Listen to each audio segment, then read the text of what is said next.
ನಿರ್ದಿಷ್ಟ ಸಮಯದಲ್ಲಿ ಗ್ರಹಗಳು ರಾಶಿಯನ್ನ ಬದಲಾಯಿಸುತ್ತವೆ. ಹೀಗೆ ಒಂದೇ ರಾಶಿಯಲ್ಲಿ ಹಲವಾರು ಗ್ರಹಗಳು ಸಂಚಾರ ಮಾಡಿದಾಗ ಶುಭ ಹಾಗೂ ಅಶುಭ ಯೋಗಗಳು ಹುಟ್ಟಿಕೊಳ್ಳುತ್ತವೆ. ಇದರ ಪರಿಣಾಮ ಎಲ್ಲ 12 ರಾಶಿಗಳ ಮೇಲೆ ಬೀಳಲಿದೆ. ಅಂದಹಾಗೆ ಶುಕ್ರನು ಅಸುರರ ಗುರು ಎಂದು ವೈದಿಕ ಜ್ಯೋತಿಷದಲ್ಲಿ ಪರಿಗಣಿಸಲಾಗುತ್ತದೆ. ಈ ಶುಕ್ರನು ವೃಷಭ ಮತ್ತು ತುಲಾ ರಾಶಿಗಳಿಗೆ ಅಧಿಪತಿಯಾಗಿದ್ದು ತಿಂಗಳಿಗೊಮ್ಮೆ ರಾಶಿಯನ್ನ ಬದಲಾಯಿಸುತ್ತಾನೆ. ಈ ಶುಕ್ರ ಪ್ರಸ್ತುತ ತನ್ನದೇ ಆದ ವೃಷಭ ರಾಶಿಯಲ್ಲಿ ಸಂಚರಿಸ್ತಾ ಇದೆ. 1 ವರ್ಷದ ನಂತರ ಶುಕ್ರನು ವೃಷಭ ರಾಶಿಗೆ ತೆರಳಿದ್ದು ಮೌಲ್ಯವೇ ರಾಜಯೋಗ ಉಂಟಾಗುತ್ತದೆ.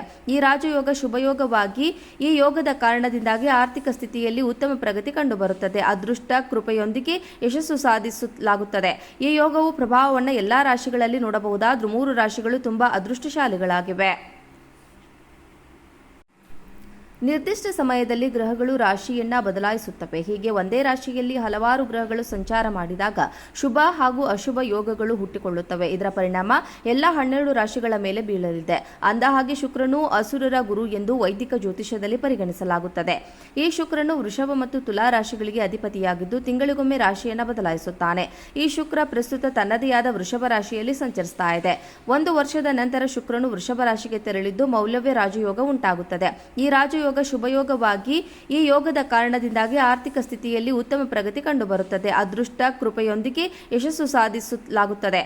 ಈ ಯೋಗವು ಪ್ರಭಾವವನ್ನು ಎಲ್ಲಾ ರಾಶಿಗಳಲ್ಲಿ ನೋಡಬಹುದಾದ್ರೂ 3 ರಾಶಿಗಳು ತುಂಬಾ ಅದೃಷ್ಟಶಾಲಿಗಳಾಗಿವೆ. ನಿರ್ದಿಷ್ಟ ಸಮಯದಲ್ಲಿ ಗ್ರಹಗಳು ರಾಶಿಯನ್ನ ಬದಲಾಯಿಸುತ್ತವೆ. ಹೀಗೆ ಒಂದೇ ರಾಶಿಯಲ್ಲಿ ಹಲವಾರು ಗ್ರಹಗಳು ಸಂಚಾರ ಮಾಡಿದಾಗ ಶುಭ ಹಾಗೂ ಅಶುಭ ಯೋಗಗಳು ಹುಟ್ಟಿಕೊಳ್ಳುತ್ತವೆ. ಇದರ ಪರಿಣಾಮ ಎಲ್ಲ 12 ರಾಶಿಗಳ ಮೇಲೆ ಬೀಳಲಿದೆ. ಅಂದಹಾಗೆ ಶುಕ್ರನು ಅಸುರರ ಗುರು ಎಂದು ವೈದಿಕ ಜ್ಯೋತಿಷದಲ್ಲಿ ಪರಿಗಣಿಸಲಾಗುತ್ತದೆ. ಈ ಶುಕ್ರನು ವೃಷಭ ಮತ್ತು ತುಲಾ ರಾಶಿಗಳಿಗೆ ಅಧಿಪತಿಯಾಗಿದ್ದು ತಿಂಗಳಿಗೊಮ್ಮೆ ರಾಶಿಯನ್ನ ಬದಲಾಯಿಸುತ್ತಾನೆ. ಈ ಶುಕ್ರ ಪ್ರಸ್ತುತ ತನ್ನದೇ ಆದ ವೃಷಭ ರಾಶಿಯಲ್ಲಿ ಸಂಚರಿಸ್ತಾ ಇದೆ. 1 ವರ್ಷದ ನಂತರ ಶುಕ್ರನು ವೃಷಭ ರಾಶಿಗೆ ತೆರಳಿದ್ದು ಮೌಲ್ಯವೇ ರಾಜಯೋಗ ಉಂಟಾಗುತ್ತದೆ. ಈ ರಾಜಯೋಗ ಶುಭಯೋಗವಾಗಿ ಈ ಯೋಗದ ಕಾರಣದಿಂದಾಗಿ ಆರ್ಥಿಕ ಸ್ಥಿತಿಯಲ್ಲಿ ಉತ್ತಮ ಪ್ರಗತಿ ಕಂಡುಬರುತ್ತದೆ. ಅದೃಷ್ಟ ಕೃಪೆಯೊಂದಿಗೆ ಯಶಸ್ಸು ಸಾಧಿಸಲಾಗುತ್ತದೆ. ಈ ಯೋಗವು ಪ್ರಭಾವವನ್ನು ಎಲ್ಲಾ ರಾಶಿಗಳಲ್ಲಿ ನೋಡಬಹುದಾದ್ರೂ 3 ರಾಶಿಗಳು ತುಂಬಾ ಅದೃಷ್ಟಶಾಲಿಗಳಾಗಿವೆ.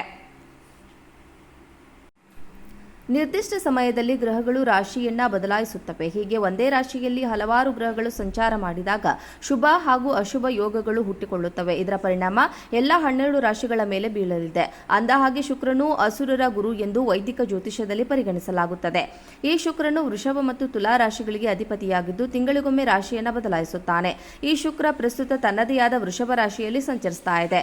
1 ವರ್ಷದ ನಂತರ ಶುಕ್ರನು ವೃಷಭ ರಾಶಿಗೆ ತೆರಳಿದ್ದು ಮೌಲ್ಯವೇ ರಾಜಯೋಗ ಉಂಟಾಗುತ್ತದೆ. ಈ ರಾಜಯೋಗ ಶುಭಯೋಗವಾಗಿ ಈ ಯೋಗದ ಕಾರಣದಿಂದಾಗಿ ಆರ್ಥಿಕ ಸ್ಥಿತಿಯಲ್ಲಿ ಉತ್ತಮ ಪ್ರಗತಿ ಕಂಡುಬರುತ್ತದೆ. ಅದೃಷ್ಟ ಕೃಪೆಯೊಂದಿಗೆ ಯಶಸ್ಸು ಸಾಧಿಸಲಾಗುತ್ತದೆ.